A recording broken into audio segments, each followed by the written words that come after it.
Good day, grade 8s, and once again, your favorite uncle is with you. Well, today we're going to look at the ladder method.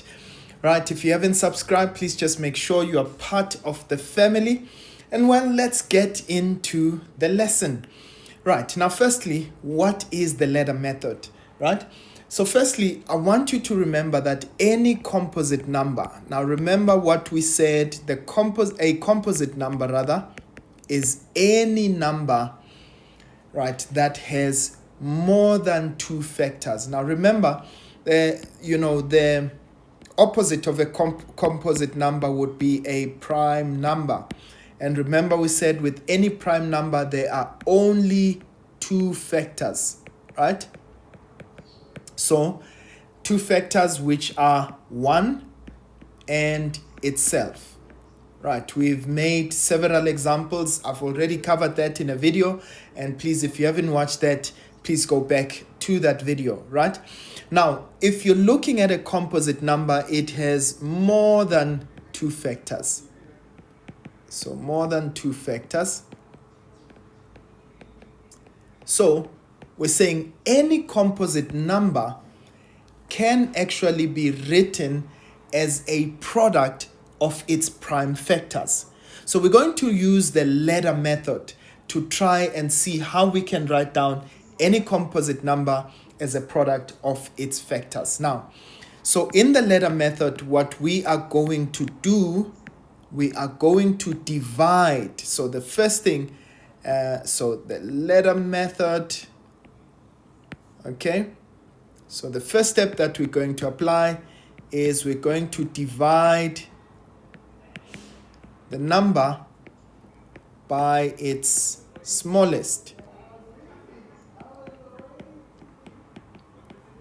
By its smallest prime factor. Okay, so remember, it has to be a prime factor, right? So we're firstly going to divide that number by its smallest prime factor, and we take the quotient, right? So take the quotient. Now remember, what is a quotient? It is the answer that you get after dividing. So whenever we divide, the answer that we get is called the quotient, right? So that's the answer. So you're going to take the quotient and you are going to divide it. Okay, so we divide the quotient by its smallest prime number.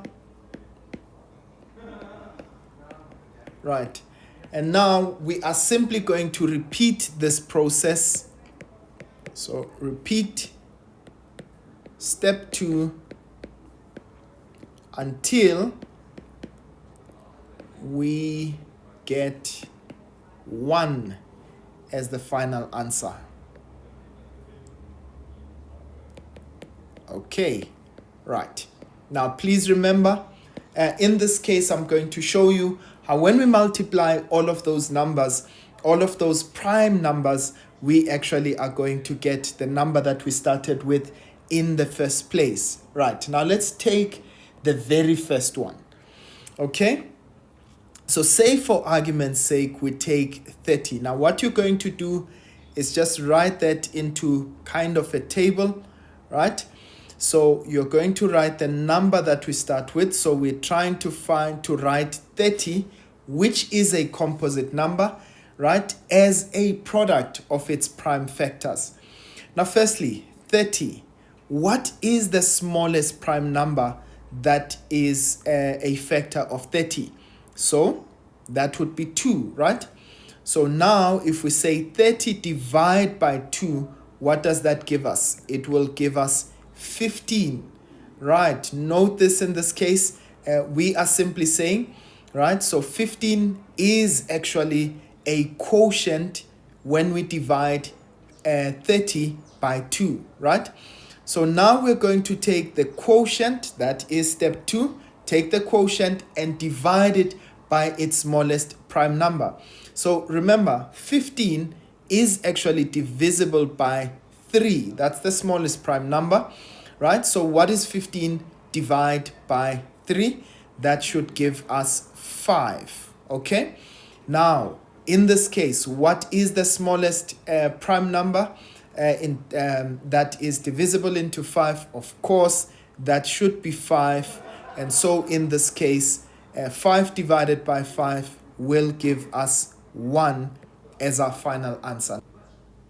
And now what are we doing? We are taking 30, we divided it by 2, we got 15, and we took 15, we divided it by 3, we got 5, and we took 5 and we divided it by 5, and that's how we got 1. So remember, all the way here we are dividing, right? And that becomes our quotient. We're dividing and that becomes our quotient. So which means if we wanted to write down 30 as a product of prime numbers, right? This would be 2 multiplied by 3, which are the numbers that we got here. 2 multiplied by 3 multiplied by 5. This should give us 30 as our final answer, right? So please note that we are able to write down 30 as a product of prime numbers. Now let's take another example. Suppose we take, let's take another example. Let's say we're going to take 60, right? So what are the, or rather, how can we write 60 as a product of its prime numbers? Right, so what we are going to do is, again, we're going to write down that mesh again. Okay, so you write the number on the right hand side. Now, what is the smallest prime number that is divisible into 60, right? So in this case, the smallest prime number is 2. So now we note 2 divided by, or rather 60 divided by 2 gives us 30. Okay, so that's our answer. That's 30. And what is the smallest prime number that is divisible, or that can be divided, that 30 can be divided into? That's 2, right? Okay, so if we say 30 divided by 2, that gives us 15. Okay, and that's our answer there. So again, a multiple, or in this case, 15. What is the smallest prime number that is divisible into 15? That would be 3. And again, 15 divided by 3 would give us 5. And finally, what is the smallest prime number that 5 is divisible into? That's 5. And of course, 5 divided by 5 should give us 1. All right, so now, which means we can write down 60 into a product of prime numbers. That would be 2 multiplied by 2 multiplied by 3 multiplied by 5. So that's 2 times 2 times 3 times 5. And ladies and gents, without actually just thinking of it, in this case, what should be our answer? That should be definitely 60. So I want you to note in this case that whenever we are multiplying numbers that are exactly the same, we can actually write this as in exponential form.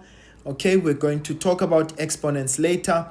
So 2 times 2 can be 2 squared, right? So which means that we are actually raising this, right? 2 squared, that replaces 2 times 2. So that's 2 squared multiplied by 3 multiplied by 5. And definitely that should give us 60. All right. So ladies and gents, That is how the cookie crumbles. Now, I want you to do this for me. I want us to take an example together, okay? And I want us to do this with 100, okay? Can you write down 100 as a product of prime numbers? Please do this, pause this video and write it down for me. And of course, you can unpause the video to look at the solution. If you've unpaused the video, all right, so how can we actually write this down? So remember, we are going to use our letter method, right? So let's write down 100 on our right-hand side. Now, what is the smallest number that is divisible into 100? So in this case, that would be 2. Okay, so 100 divided by 2, that gives us 50. What is the smallest prime number that is divisible into 50? That is again 2. And we go to the next one.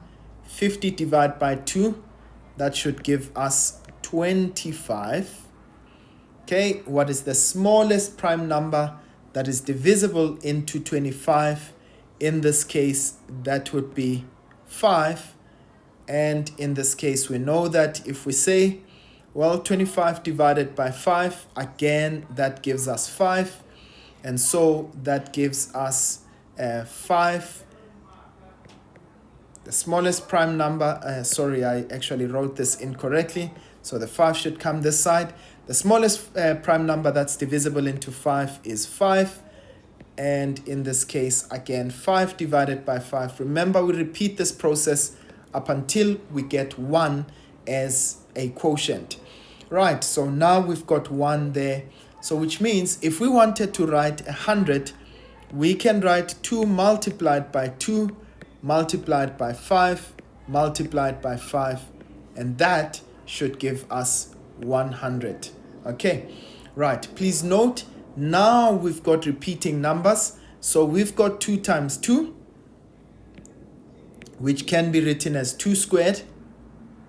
Now we've got 5 times 5, which can be written as 5 squared. So 2 squared multiplied by 5 squared definitely gives us 100. Okay, right, and that is how we can write down 100 as a product of its prime numbers. Now the last one that I want you guys to try out, okay, so we want to see which can you actually do. Right, so I want you to take a number 675. Please write this down for me as a product of prime numbers. Once you've got your answer, please can you just write down the comment, or rather put your answer on the comment section, and I will see that and comment on it. Right, from me for now, that is how the cookie crumbles. I'll see you guys next time. Sharp, sharp.